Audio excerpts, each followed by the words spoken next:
Hello, glad to see you on my channel. I really value it. And today I want to share with you a wonderful story. It's a dramatic story that will come as a total shock to everybody. It is a really amazing story. So enjoy watching it. Emma ran from one person to another, trying to look each of them in the eye and draw out a little sympathy and a little money at the same time. The 9-year-old girl with disheveled ash hair and amazingly deep blue eyes was again walking down the street in search of money and sustenance. She was like a tiny fish in a great stream of indifferent people. "Leave me alone, you miserable beggar," roughly waved her pretty young woman, dressed in an expensive woolen coat. The girl noticed the exquisite manicure on her hands, which she must have done in a professional salon. "You're welcome, Toad." The girl stuck her tongue out at the greedy stranger, "so that your children will ever tell you." Emma pulled up the sleeves of her old jacket and hurried away from the center, away from the market. She knew that people there were much more willing to give kids like her money. Maybe the atmosphere helped in some way, or maybe the Philistines were softened by the sight of beautiful things. She didn't know the exact answer, but she just really didn't want to be without lunch today. And the chances that her stepfather Simon would cook something were nil.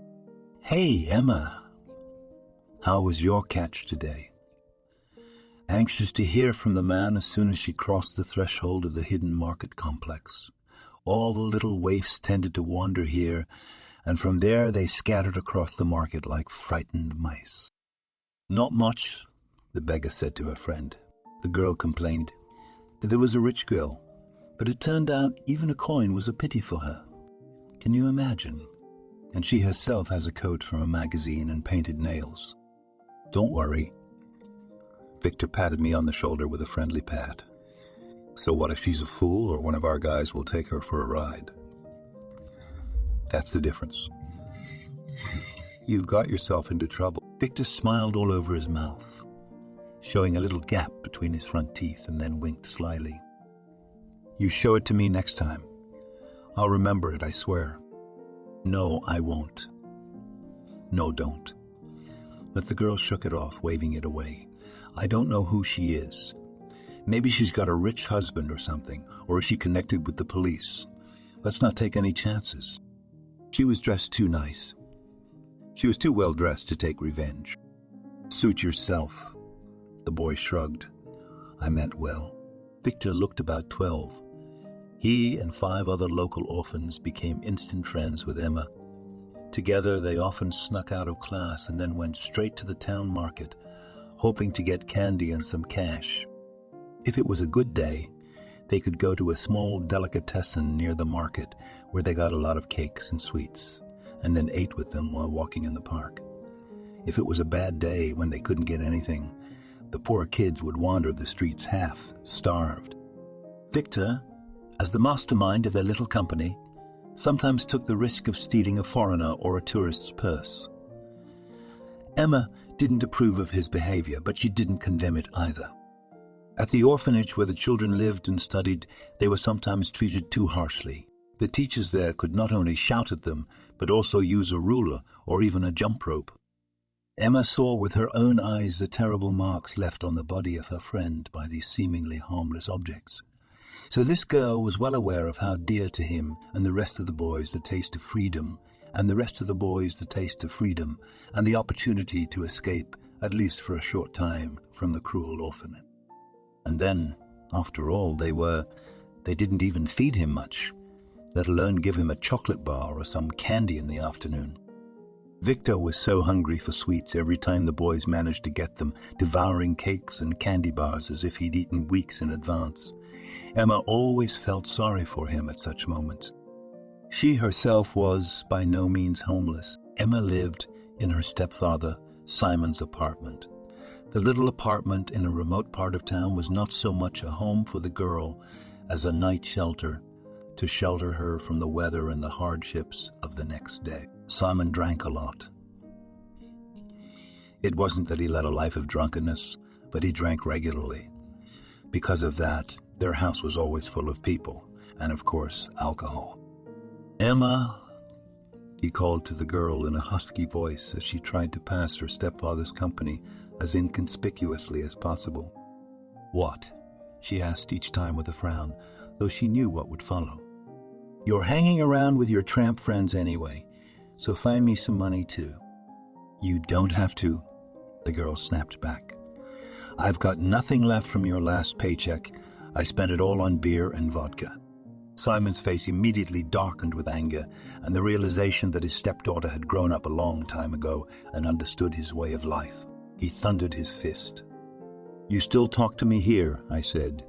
"Bring money in the house, so bring it. If you go to work, then earn money for the whole family." Emma only grimaced in response. "What kind of family are we? Uncle Sioma, you all day or in the factory or with his friends drink until blue in the face. Then it's impossible to air out the apartment. There is no food in the fridge, only noodles in bags left in the pantry, and that expired. You should learn to cook. Instead of being insolent, you'd have something to eat at home. You're used to your mother carrying you in her arms all your childhood. Now you're so talkative. And just so you know, we're having a cultural drink here, relieving stress after a hard day's work. If I hadn't worked at the factory 24 hours a day, you'd have gone to school naked. Do you understand? So you should be grateful to me for raising you. I am suffering, although I could have sent you to a regional orphanage long ago, to your friends. You would probably have had more fun there together." The girl's huge blue eyes filled with hatred at first, but then they were flooded with deep, childlike sadness and tears. Despite the fact that her mother had not been with them for a long time, she still could not accept the fact that she was left all alone in this vast world, without the only and dearest, the closest person in the world. "You're silly, Uncle Seema," she said, and could hardly contain herself. "Mama loved you truly, and you exchanged her for a cheap cognac at the first difficulties appeared." The girl ran out the doorway like a bullet, pulling on her jacket as she went, and galloped up the stairs, jumping over the stairs. She needed an urgent distraction and release all the nervous energy that each time accumulated in her after another quarrel with her stepfather. "He's had enough of me. What a mess," Emma thought to herself as she climbed onto the bus. "I made soup last week. The soup was awful, of course. But he ate it all and didn't flinch. He's quickly forgotten these things." The little girl was indignant for a while before the driver announced the stop she needed. The big market was exactly what would help her now and lift her spirits. "I wish my friends were there already. It's not like that out there already. Boring." Emma's mind raced as she walked briskly to the market. She certainly wasn't going to beg for money for Simon's vodka. Not tonight, anyway. It'll be all right. Maybe she'll sober up for the night shift. The girl glanced at the large electronic clock hanging opposite, on the wall of the guardhouse. She reminded herself her stepfather was leaving for the evening shift at 5:00 p.m. sharp. That meant she had a couple of hours to spare. In that time, she could make a good living if she met the right kind of people. However, there weren't many people around that day. The girl jostled with her friends along the rows of shops, but it was not very successful. People were thrifty these days, saving every penny, not to mention the homeless. So at 5:30, Emma gave up and decided to go back home. It was too late for school anyway. She loved to learn, but she could not afford to sit in class for too long and waste time while others managed to earn a respectable sum of money a day. By others, of course, the girl meant her homeless friends, although Simon complained that they always had nothing to eat. That wasn't really the case. In those moments when he had the last pennies left from his paycheck because of drunkenness, the girl would sneak out money from her own stash, which she kept for just such moments in a specially prepared stash under the floor in her room. Naturally, the girl was not so foolish as to spend all the money she earned during the day solely on treats. She invariably put some of it away in the hiding place. And so when their house was really empty, the little girl would take matters into her skinny hands and use the money to buy whatever she could carry into the apartment. Most often it was vegetables, uncooked food, and various cereals. And out of all this variety, she already tried to cook something, reading the recipes from her mother's old cookbook. The girl said goodbye to her friends and was about to go out of the high gate of the market when suddenly she noticed a purse lying on the pavement not far from her. She had seen it fall out of the bag of a very well-dressed lady, so she hurried quietly after the purse, fearing that the gypsies who were hustling about all day long would take it before she did. Picking up her find from the floor, the girl was surprised. The purse was obviously branded, made of expensive patent leather and silk embroidery. You couldn't buy something like that at the market. That it must have been given to that granny, the girl thought to herself guilelessly. She would never have been able to buy such a thing herself. However, when she opened the purse, the girl sadly sighed. Inside there was almost no money, only a few coins and a lot of bank and store cards. The girl hesitantly twirled the purse in her hands for a few more minutes, and then looked after the departing stranger, from whose bag it had fallen. What do I need it for, since there's no money in it? The girl reasoned to herself. Maybe it's a gift after all. Cautiously following the woman, Emma stopped right behind her as she lingered near the counter, where all sorts of silk scarves and a small collection of umbrellas were neatly laid out. Tugging the lady by the sleeve of her long blue coat, the girl held out her purse and said, in the most innocent tone she was capable of, "Auntie, excuse me, please, but you seem to have lost your purse. Here."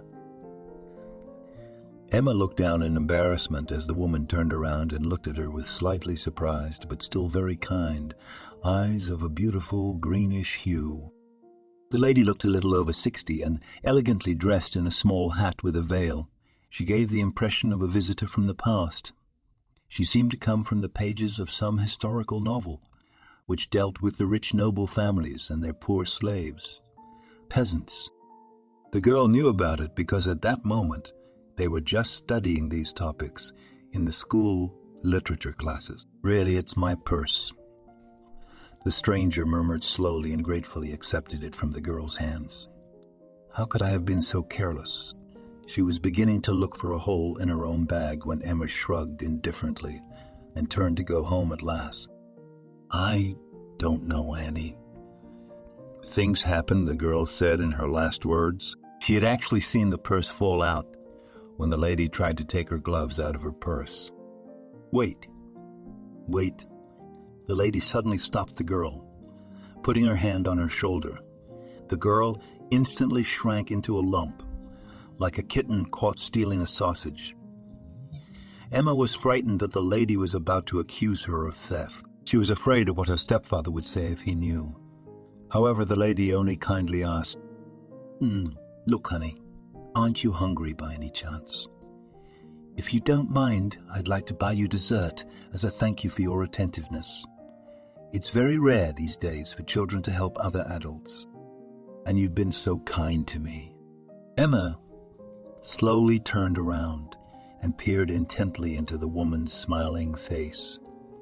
There was not an ounce of irony or gloating in that one, only an unnatural pallor and cheekbones too pronounced on her face. She was obviously ill with something, but she looked awake and energetic enough as a whole. "All right," the girl finally nodded, "but not too long. I have to go home and do my homework." Of course, she agreed, and then introduced herself. "You can call me Anne. It makes it easier to talk to you." "What's your name again?" "Emma," the little girl mumbled back embarrassedly. Anne gently took her hand, and they went to the Central City Cafe, which is famous for its separate children's menu. After ordering several kinds of ice cream and various desserts for her little acquaintance, the old woman watched the girl with a great pleasure as she devoured it all.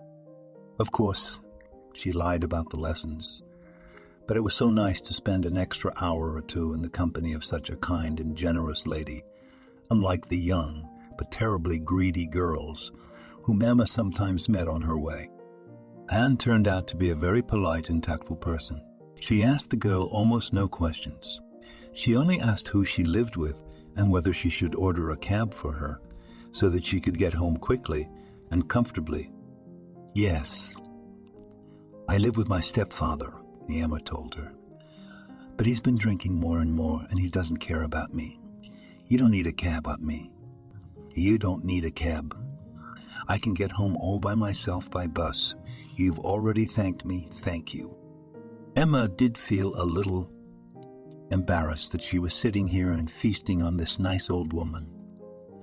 Still, the girl was not used to taking such advantage of the kindness of adults and was well aware of the ethical boundaries that existed. "How could it be?" Anne was surprised. "So he doesn't want you at all?" "Baby, excuse me for asking this question. Maybe it's too personal, but where is your mother?" Emma frowned a little and scooped up a spoonful of ice cream as if contemplating whether or not to tell this kind woman the truth. But the woman looked at her with such warmth and concern in her eyes that she decided there was nothing wrong with sharing a little of her past with her. "I don't have a mother," the girl sighed heavily. "She died when I was 5 years old. A drunk driver hit her in a crosswalk. My stepdad says she went out to the store to get milk for me. I was sick at the time, and I didn't make it home just a little bit."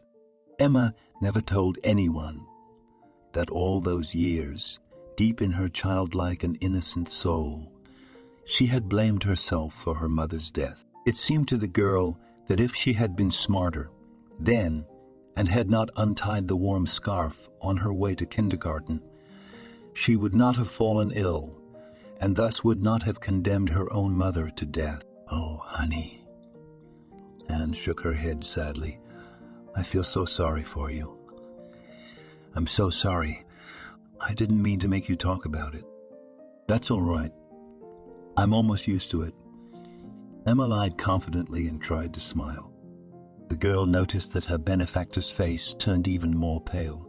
Unbeknownst to her, the woman put her hand to her heart, which was beating like crazy. She could not allow this little girl to continue in the way she was now. After all, the woman had seen perfectly well how poorly Emma was dressed. And besides, she remembered seeing the little girl in the company of the same beggars at the market. This was not going to end well. "Honey, listen," the woman began uncertainly. "What would you say if I asked you to stay with me?" "Your place?" Emma asked her skeptically. The woman read fear and doubt in her eyes and hastened to dispel them. "But don't worry, no one will hurt you. I have lived alone for a long time. I also have pets living with me. They are a cat and a dog, real friends." The woman laughed good-naturedly, remembering her pets. "I worked all my life as a teacher in an institute, and recently I retired. I have no children. My husband died a few years ago. I'm the only one left. Judge for yourself," the lady went on. "Why should you spend all day wandering the streets and half-starved? Come and stay with me for at least a month. Live in a normal environment. Go to school warm and well-fed. Unfortunately, I can't take you in for a longer period of time. Believe me, I wish I could, but I can't. But if you want, I'll put you up in a month in another city, in a private orphanage. The conditions there are very good, unlike here. They both teach the kids properly and look after them. Almost all of their graduates go on to college. I have an old friend who works there, so I know exactly what I'm talking about. So what do you think?" The girl, of course, was strange to hear such an offer.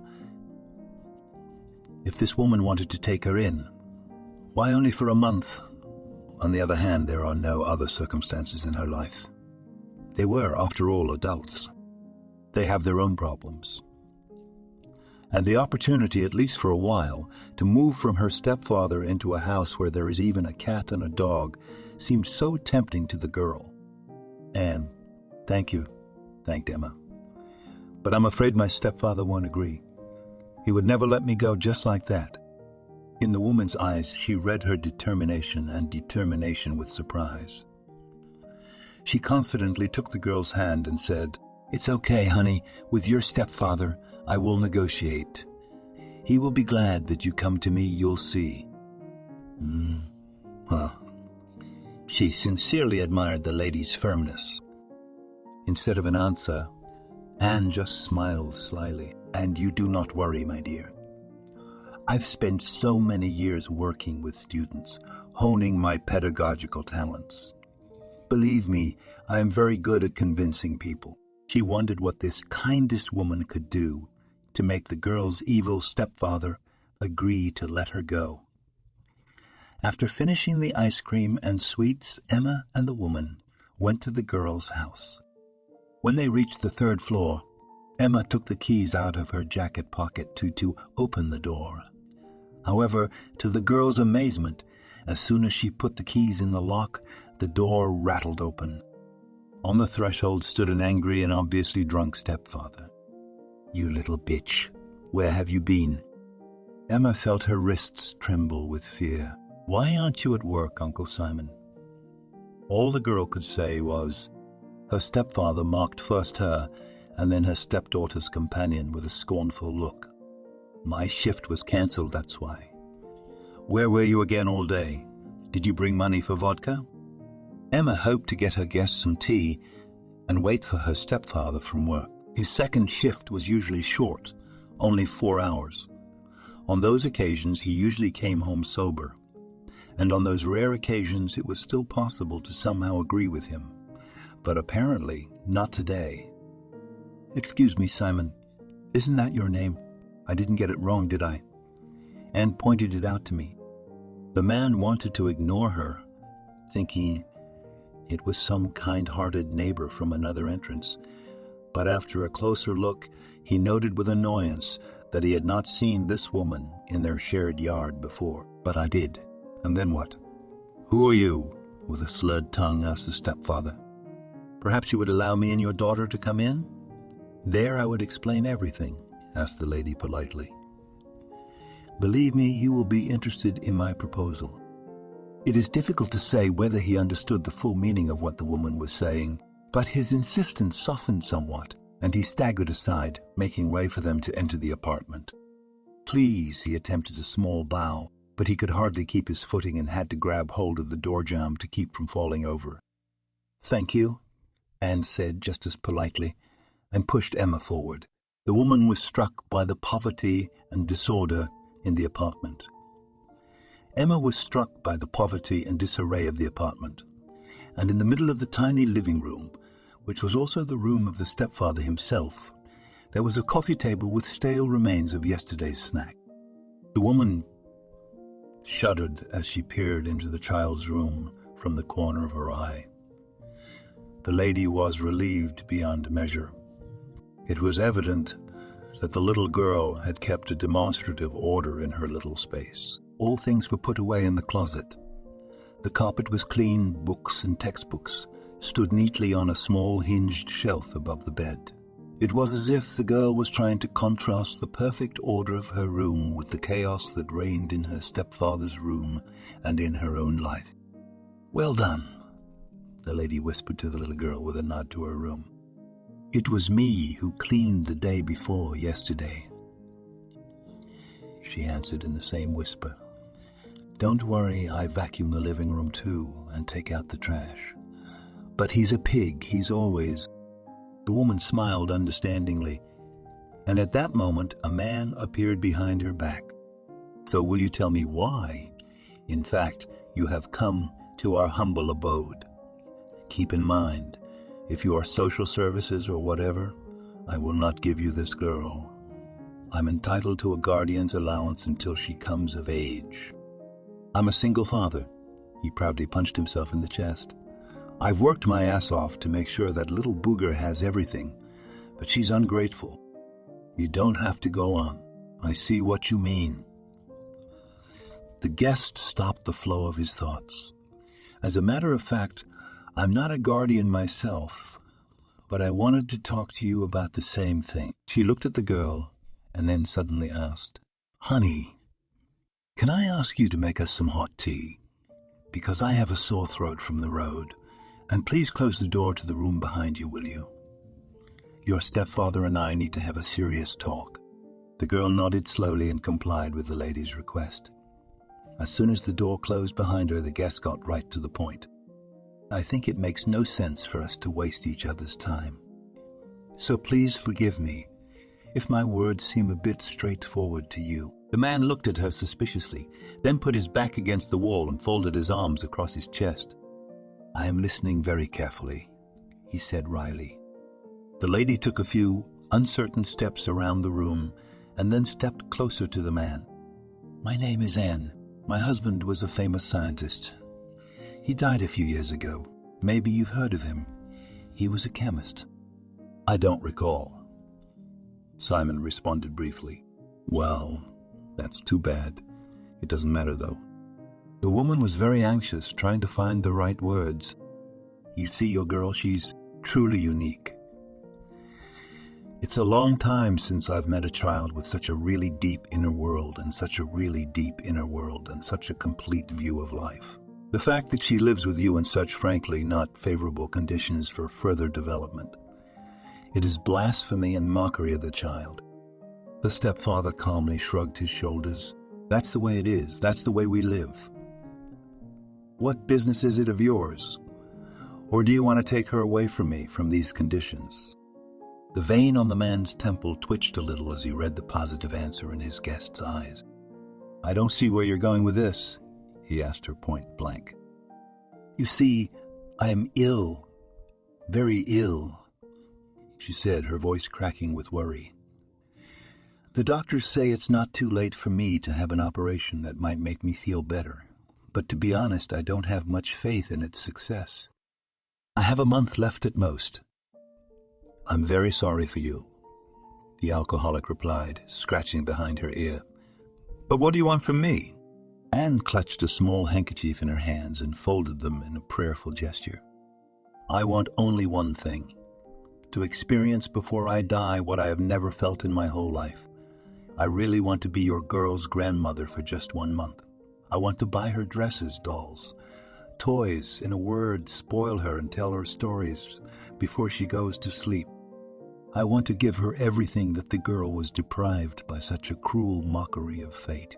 I never had, and never will have a granddaughter. She was deprived of her mother. You have nothing to lose.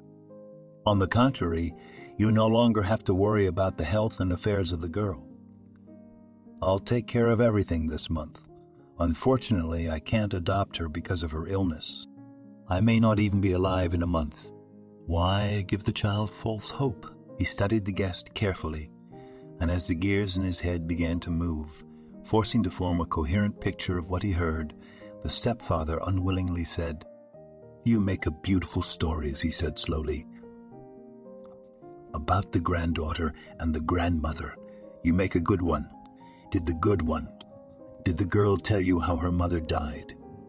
I see that she did. But she lost her mother, and I lost much more. My beloved wife. Well, since then I've been languishing alone like a wolf in the middle of a winter field." "Did you pour vodka on your boredom?"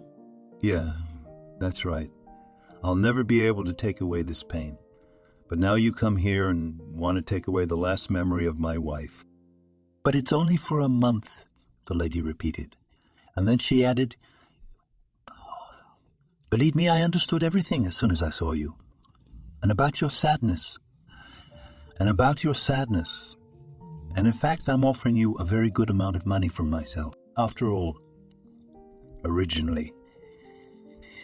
She came to the table and quickly wrote on the napkin with a pen a few appetizing numbers, and then handed the napkin to the man. He glimpsed the amount, and his eyes immediately flashed with unconcealed greed. "Well, that's a different story," he said.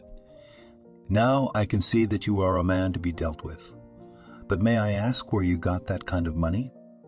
"As I said, my husband was a chemist, a very eminent one who had made a great contribution to the national industry. He was repeatedly thanked at the state level for this. In general, I am a rich widow. I have enough money for everything, no doubt. The woman's dry tone made it clear to the drunkard that he certainly could not get any more than that out of the madwoman. Instead, he came to the chair and, sitting in it, asked businesslike, "And when do I get my money?" and adjusted her hat, and in a tone that allowed no room for doubt, replied, "It depends on when you agree to let the girl go with me. The sooner you do so, the greater the chance that the reward will be in your account in the near future." The man scratched his stiff stubble chin thoughtfully. "In principle, you can pick her up today. Just put all her things in a suitcase and goodbye." The widow nodded yes, and then asked for her stepfather's card number. He provided her with all the necessary data for the calculation with enviable speed. So the woman concluded that she was doing the right thing. A few minutes later, the money was transferred to the stepfather's account. "I hope you use the money wisely," she said admonishingly. "Believe me, human life is too short to be wasted on bad drinks and unreliable friends. I'll take care of that myself." "Don't worry," the man assured her slyly, maniacally, checking the numbers on the sheet of paper and on the bank's mobile app. "You can go with the girl wherever you want. Just leave me alone." "Well, I thought so." The woman replied and then went into the girl's room, who by that time had already packed all her small belongings. "Ready, my dear?" she asked the girl. "Yes, Anne," the little girl answered. The lady nodded and hailed a cab right up to the driveway. "Oh, isn't that too expensive?" The little girl got worried. "Wouldn't you rather take the bus?" Anne laughed softly and took the little girl in her arms. "Little girl, don't worry. First, you can't take the bus to my place because I live far away from the city, and you can only get there by car. And secondly, you and I have somewhere else to stop on the way. I don't want you to keep walking around in these old things. You deserve so much better than that." The embarrassed girl fell silent and followed her benefactress silently into the cab. It turned out that she sent the car first to the mall. There, the rich scientist's widow bought the girl a whole closet of new things: dresses, tights, slippers, bows, ribbons, toys, a doll, and a huge stuffed rabbit. All this was placed in the trunk of the car and in the hands of the happy woman and her granddaughter. "Thank you so much." The girl thanked her tirelessly. "No one has ever done anything like this for me. You are just a real angel." "Enjoy it, my dear," answered her happy and satisfied widow. "God willing, at least someone in this life I will bring joy." About a week passed. All that time the girl spent with her grandmother, living with her in a large and beautiful 2-story mansion. The woman inherited the house from her late husband, whom Pomerantseva loved madly. For the first time in her life since her mother's death, Emma felt like a real child. She no longer had to think about money or how much her nasty stepfather would get drunk tonight. No girl had to worry about food, all she needed and more. She was invariably cooked by Anne's personal chef, who every day tried to surprise the girl with another interesting dish or a delicious, tender dessert. Most of all, it was unusual for Em to constantly see and be able to. Eating fruit. She had almost forgotten what bananas and apricots tasted like. Simon only occasionally, and then only occasionally, and then only at New Year's, bought tangerines or oranges for the house. Everything else, he thought. The body was capable of producing itself. You don't need to spend money on all that nonsense. Emma thought then it would be better to spend the money on liquor and boiled fish. "Yuck," the little girl said in her heart, remembering the disgusting, salty smell of the urgent bream or vobla. She couldn't stand all that snack, as she called it, and threw it in the trash at the first opportunity, as long as Simon didn't see anything.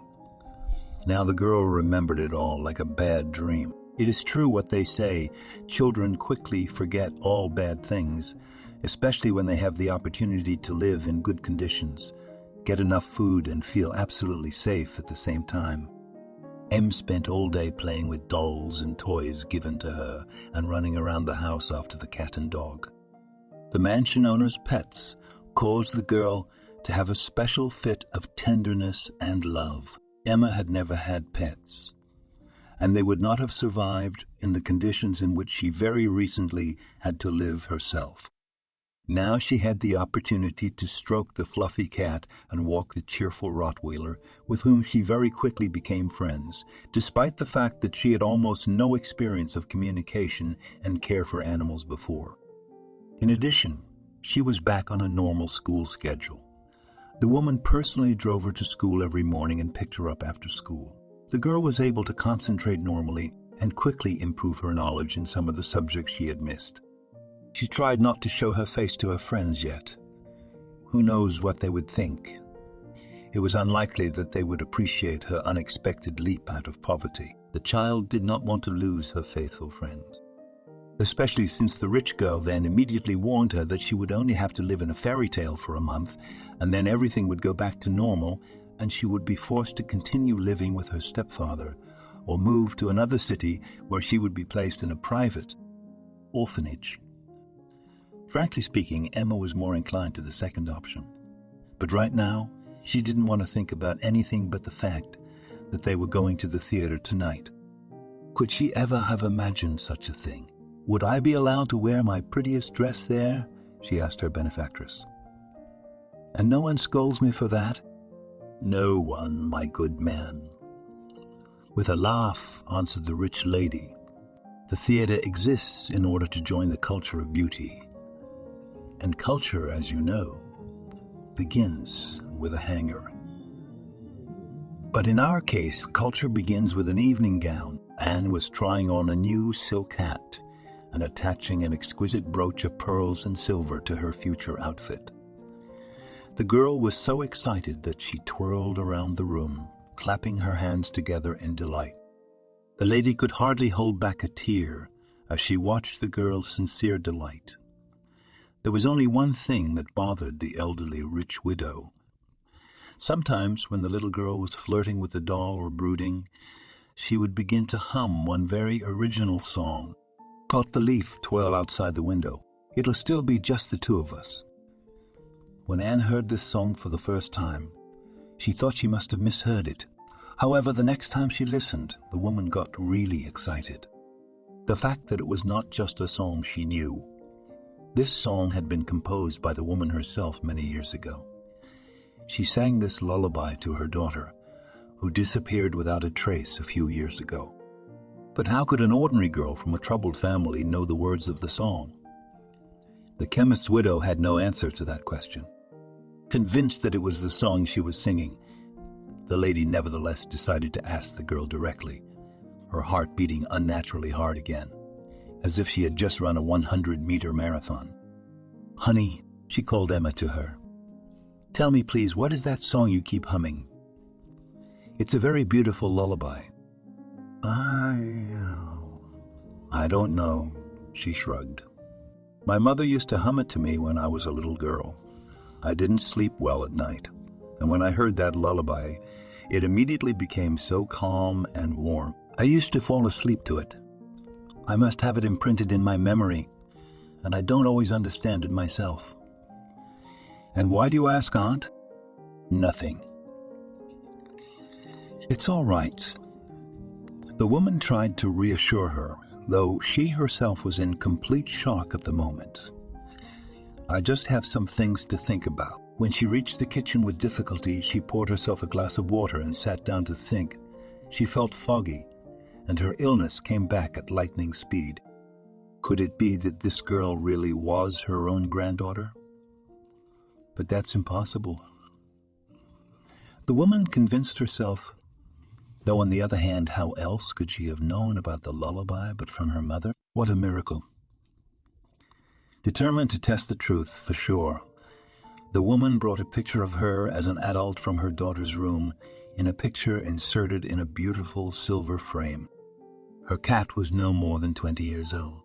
"Sweetheart," she called to the girl again, holding her daughter's portrait to her chest.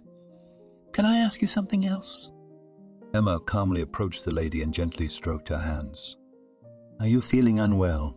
You seem to have become very sad. Please tell me. It is very important for me to know. Is it your mother in the picture?" The girl looked at the picture, frowned her clean, smooth forehead, but shook her head uncertainly and answered, "No, I'm sorry. I was just a little girl then. I don't remember my mother's face very well.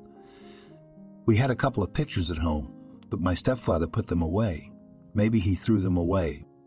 I do remember that my mom had brown eyes and straight hair, just like yours. And the lady in the picture is curly and her eyes are green. She looks a little bit like her mother, of course. They're both very pretty, but it's not her." "Are you sure?" The lady squeezed the girl's elbow a little harder than usual. "Look carefully. Maybe there's something meaningful, some detail. A birthmark that you remember exactly what your mother had. Please try to remember." The girl pondered tensely for a few minutes, but finally shook her head again in the negative. "No, she didn't, that's for sure." "How could it be?" the woman asked in amazement, more to herself than to the girl. "But you said your mother sang you a lullaby." "Well, yes," Emma confirmed. "But what is it then?" "Well, it's nothing to worry about." "Don't worry about it," what she said. "We're going to the theater tomorrow night, and the rest must be my old man's quirks." She joked at the end. That same evening, having recalled a friend's request for a visit, she left the house, leaving the girl in the care of her housekeeper. She got on well with all the children, probably because she was a mother of many children herself. One way or another, she easily found common ground with the child, and they spent the whole evening playing board games. As for the lady of the house, she did not go to her friend's house. Driving into the already familiar, half-overgrown with weeds yard, the woman prepared herself for what was sure to be a cold reception. "Let me in. I must have a serious talk with you." The widow was the first to speak when Simon reluctantly opened the door for her. "What people? Look who has come to see us. You must have had enough of my girl. Decided to give her back to the house. Hello, are you here?" The girl's stepfather laughed wickedly, deliberately trying to look over his guest's shoulder. Of course, he was just trying to hurt the widow.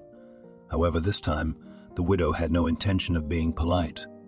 She pushed past the man into the corridor and resolutely walked into the room. Fortunately for her, he was drinking alone that day, so she found nothing but the usual beer bottles in the living room. "If you've decided to stay longer and take the girl in for a few more months, then make the appropriate extra payment," he said. "I can't get enough of your old money, you know." "Who would doubt that?" the lady said contemptuously, and then, without further ado, showed him a picture of her daughter. "Is this your dead wife?" she asked him directly.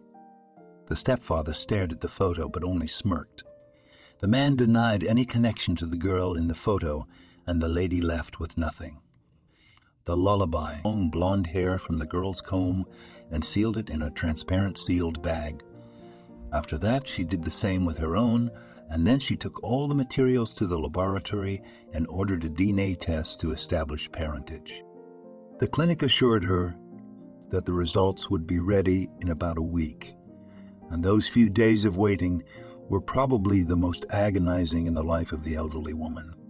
Of course, all this time she continued to care for her little guest and did not want to lose her heart for the child. However, something inside her could not fully calm down until she got her hands on this cherished test. When the rich widow opened the envelope with the results, her fingers trembled. Nervous trembling was transmitted to her whole body with double force. After she saw the numbers 99 and 9, the biological relatedness, and there could be no direct doubt. The girl was indeed the lady's own granddaughter. But then where is Kate? Where has my daughter gone? At that time, her health suddenly began to deteriorate rapidly. Realizing that she did not have much time left, the woman decided to hire a private detective, hoping that he would have time to find out the truth, at least before her death. The guy, her former student, dug through all possible relatives and acquaintances of Kate, but all was in vain.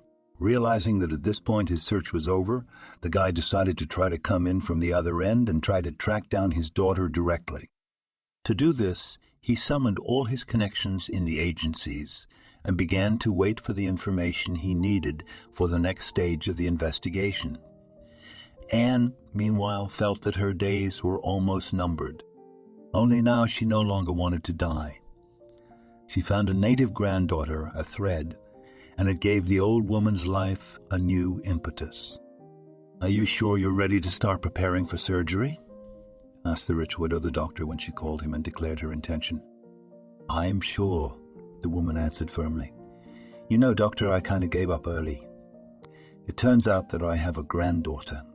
Can you believe it? Of course, I'm afraid to go under the knife, but if there is even the slightest chance that all is not lost—" "There is a chance, and not a small one," the doctor reassured her.